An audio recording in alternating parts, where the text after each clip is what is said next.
Have you ever wondered if the law of attraction has anything in common with the teachings of Jesus? Are the principles of the law of attraction based on something Jesus did or taught? Remember to subscribe to our channel, the only channel that teaches the law of attraction based on the Bible, and hit the notification bell so you don't miss the revelations to come.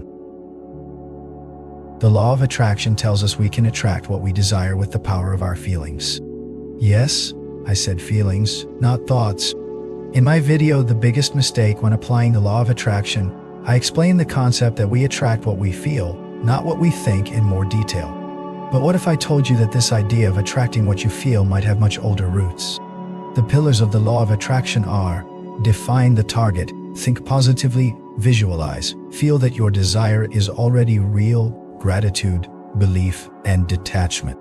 Interestingly, we can find echoes of these same principles in the teachings of Jesus. In the define the target pillar, we see that every time Jesus healed someone, he asked the person what they desired.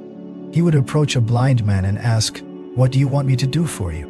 You can clearly see this happening in Luke chapter 18 and Mark chapter 10.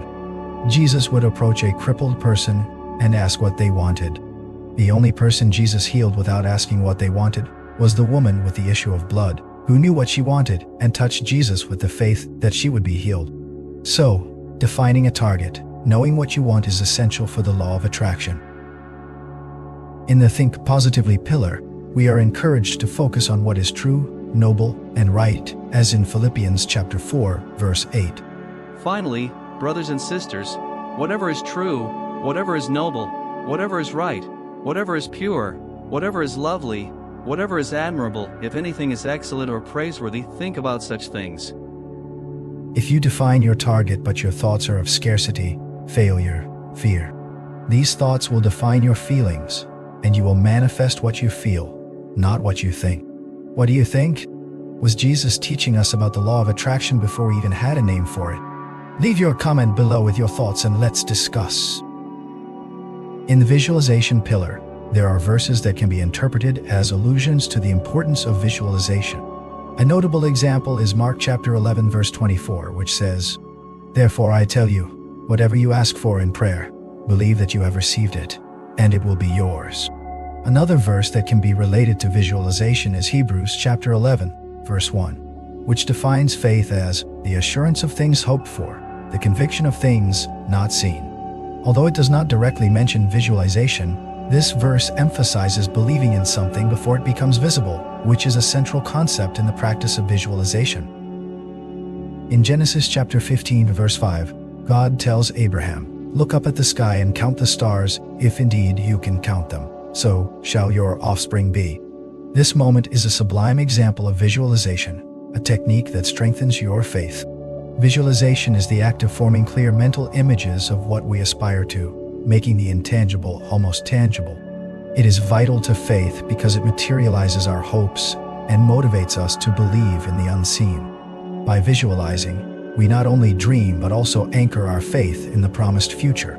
Visualization transcends mere fantasy. It is an exercise of faith. It allows us to see with the eyes of faith what is not yet manifested. By doing so, we reinforce our trust and hope in God. In the feel that it is already real pillar, we can use the same verses I just cited. In fact, if you have true faith that God will do what you desire, you will feel that it is already real. Hebrews 11 speaks about having assurance and conviction of something. In the gratitude pillar, we see in Matthew chapter 14 and Mark chapter 6 that when Jesus multiplied the loaves and fishes, he raised the basket with the little he had and then gave thanks. Giving thanks is nothing more than expressing gratitude. After giving thanks, the little he had was multiplied. Now I ask you, have you been living a life of gratitude? Write now in the comments 3 reasons you have to be grateful. Having a spirit of gratitude will align you with the good things you wish to achieve in your life. In the belief pillar, besides the verses I have already cited, especially the verse from Hebrews 11, we have another verse still in Hebrews 11, but in verse 6, which says, "And without faith it is impossible to please God. Because anyone who comes to him must believe that he exists and that he rewards those who earnestly seek him." In the detachment pillar, you need to entrust your desires to God and trust that he will make it happen. In Psalms chapter 37 verse 5, it is written, "Commit your way to the Lord. Trust in him, and he will do this." In 1 Peter chapter 5 verse 7, we find the instruction, "Cast all your anxiety on him because he cares for you." If you trust that God will do it, you rest. If you truly entrust your desires to God, you detach from how it will happen. You simply trust and rest. In practice, you define the target. Think positively, visualize it as being real. Feel the target as real. Thank God for already accomplishing it. Believe with certainty and conviction, and then you detach from how it will happen. You simply trust and rest.